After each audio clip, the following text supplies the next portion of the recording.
What's up everyone and welcome back to the UFC News Hub. Today let's get started with Daniel Cormier reacts to Jon Jones live stream footage. And instead of taking an easy shot at his longtime rival, he took a different approach. Over the weekend, Jon Jones went live at around 2 or 3 a.m. while on vacation with his family. In the footage, Jones appeared to be under the influence of something, slurring his words and speaking incoherently. Before we continue, don't forget to subscribe and click the bell icon so you never miss an update. On the trip,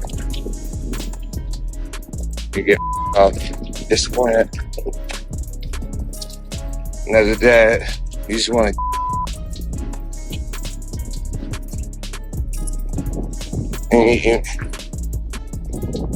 Fans were quick to react, with many speculating about his condition and what could be going on behind the scenes. It wasn't long before this clip started making the rounds, drawing attention from the MMA community, and one of the people who weighed in on it was none other than Daniel Cormier. During a podcast with Ben Askren on his YouTube channel, Cormier surprised many by choosing to defend Jones rather than criticize him. Daniel Cormier said, "Can I be honest with you? And I don't like being supportive." So Jon Jones the other day was like freaking out, walking down the street, and he was saying some crazy stuff about his kid. Ben, you know what's crazy? Ben, you said he was on vacation. I didn't know he was on vacation. If he was on vacation, haven't we all been there? Maybe not that extreme, but it's like our kids drive us crazy. And you know what the worst part is? When you go back to that hotel room, you're the bad guy. Everybody's found a way to make you the bad guy because you're upset about them being bad. I don't want to defend him, but I mean, come on, man. He's got, not saying you're going to, but like, oh my god, my children are being so bad. Have we not all been there? This unexpected reaction from Cormier caught many off guard, especially considering the history between him and Jones. The two have one of the most infamous rivalries in MMA history, filled with intense trash talk, heated exchanges, and two high-profile fights. Yet here, instead of taking a shot at Jones, Cormier offered a more human perspective, suggesting that maybe, just maybe, people were being too quick to judge. The question now is, do you agree with Daniel Cormier? Was this just an exhausted father venting, or was there something more concerning happening in that live stream? Let us know what you think in the comments below. Dricus, Plessis, and Belal Muhammad go back and forth. It all started with Muhammad's recent comments about moving up to middleweight so that Islam Makhachev can pursue the welterweight title. While Muhammad acknowledged that he needs a few more wins before making the jump, he expressed confidence in his chances at 185 pounds. He even went as far as to say that fighters like Dricus,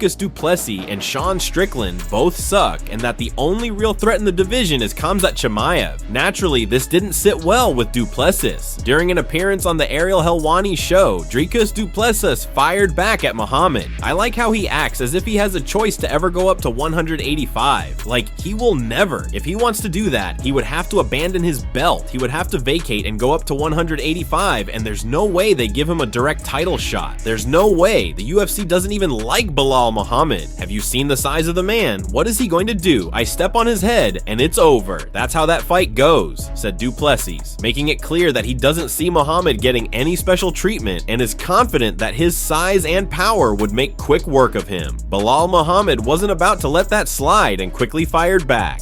He can barely walk without tripping over his own feet. He ain't touching me. This guy's gonna beat me? I don't gotta pick him up. I'll just push him and he'll fall over. He got 2 left feet. I got a blue check on X that I didn't pay for and a gold belt in the octagon that I didn't pay for. I'm even in both skills. Mocking Plessis by posting a clip of him accidentally taking himself down while attempting a throw on Brad Tavares from the clinch and shutting down his doubters with a clever comeback. At the moment, the UFC hasn't announced when Muhammad will return to the octagon, but based on his recent comments and his desire to move up in weight, it sounds like his time at welterweight might be coming to an end soon. Whether or not a showdown with Plessis actually happens remains to be seen, but if this war of words is any indication, both fighters are more than willing to settle it inside the cage. Alex Pereira opened to friendship with Jamahal Hill. Not long ago, they nearly came to blows at the UFC Performance Institute, with Hill walking up to Pereira talking trash, and Pereira not backing backing down, offering to settle things right then and there. Over the years, they've exchanged verbal shots, adding to the tension. But despite all of this, Pereira is surprisingly open to the idea of squashing their beef at some point in the future, just like he did with Israel Adesanya. During an appearance on Straight Talk with Mark Boris, Pereira, speaking through his coach and translator Plinio Cruz, addressed the situation, making it clear that while he's not interested in being friendly with Hill at this moment, things could change down the road. Right now, at the moment, no. Because of a potential fight in the future, we fight in the same weight class. But if it happens just like Israel Adesanya, I'm not fighting him anymore. I have no problem with that. We can be friends, train together, no problem for me. Of course, Hill might not see things the same way. After their fight at UFC 300, Hill has been vocal about how things ended, expressing frustration over the knockout sequence. He believes Pereira took advantage of a confusing moment after a low blow to set up his finish. Hill hasn't let go of that feeling, and with the way he's been talking about it, it doesn't seem like he's in any rush to move past their rivalry. While the idea of them training together or forming a friendship sounds interesting, it all depends on how things play out in their careers. For now, there's still unfinished business between them, but maybe one day, just like Pereira and Adesanya, this rivalry could turn into something completely unexpected. Sean Strickland and Nicksick leaked money dispute. Sean Strickland might have gone the distance against Dricus du Plessis despite suffering a broken nose, but the real fight seems to be happening outside the octagon. After his performance, Strickland faced criticism, not from fans or analysts, but from his own coach, Nicksick. The situation quickly escalated into something much bigger, involving frustration, public call-outs, and even whispers of a money dispute. Nicksick, Strickland's head coach at Extreme Couture, appeared on the Ariel Helwani show and openly criticized Strickland's performance, calling it uninspiring and saying that the game plan the team had worked on, pushing the pace, was abandoned. Many in the MMA community were not happy with his comments, believing that discussing these matters publicly rather than behind closed doors could damage the fighter-coach relationship. Sean Strickland did not take Nicksick's words lightly and quickly fired back on social media, making it clear that he wasn't happy with his coach's public criticism. Sean Strickland said, "Eric's out here acting like an influencer instead of a coach. If you've got something to say it to me, not on some podcast. I don't need someone in my corner who's gonna go on a talk show and trash me after a fight. There are plenty of other coaches at Extreme Couture who would love to corner me, so maybe it's time for a change." His response signaled a serious fracture in their relationship, raising questions about whether Nicksick would remain in his corner for future fights. Feeling the heat, Nicksick responded by admitting he made a mistake. Nicksick said, "I agree, Matt. Looking back at it, I made a mistake. My true intentions were to try and motivate him publicly, and that was a miscalculation on my part. Sean is at practice with us, tells me all these things about how he felt weeks leading up to the fight, and it was very disappointing to hear where his headspace was. I made a miscalculation in that moment. My wording was piss poor. What I said was accurate. The fight was uninspiring. We all know that's not how Sean fights, but my wording was wrong. I made a mistake by accepting the invitation to go on Ariel's show at that time. I should have just said, 'Hey man, not a good time,'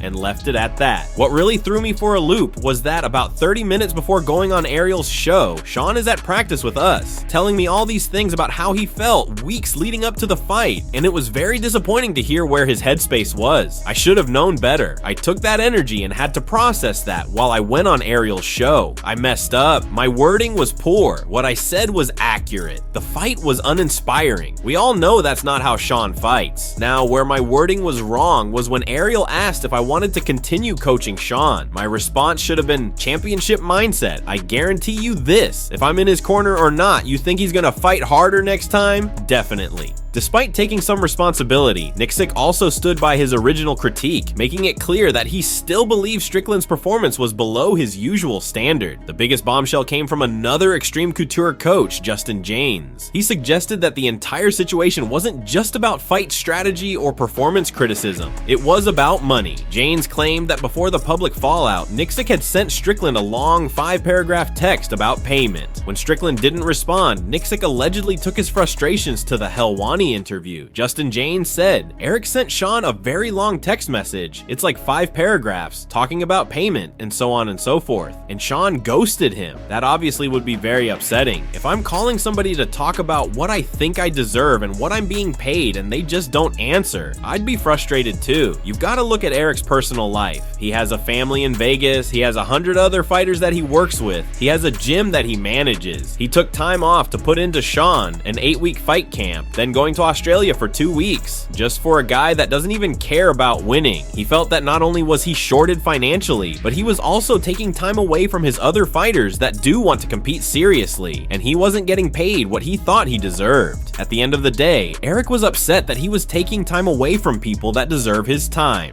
mostly his family. Even Justin Gaethje weighed in on the situation, giving his own perspective on the drama between Strickland and Nicksick. Justin Gaethje said, "Look, at the end of the day, this is a business. Coaches put in time, effort, and energy, and they expect to be compensated fairly. If there was a money dispute, then that should have been handled behind closed doors, not in interviews or on social media. Fighters and coaches need trust, and once that's broken, it's hard to come back from. I don't know all the details, but if Eric felt undervalued and Sean felt betrayed, then that's a serious problem for their relationship moving forward. At the end of the day, the situation seems to be about more than just a disagreement over fight strategy. It's about loyalty, communication, and respect, both inside and outside the cage. The question now is, will Nicksick still be in Strickland's corner for his next fight? And if not, what does this mean for Strickland's training moving forward? One thing's for sure, this drama is far from over.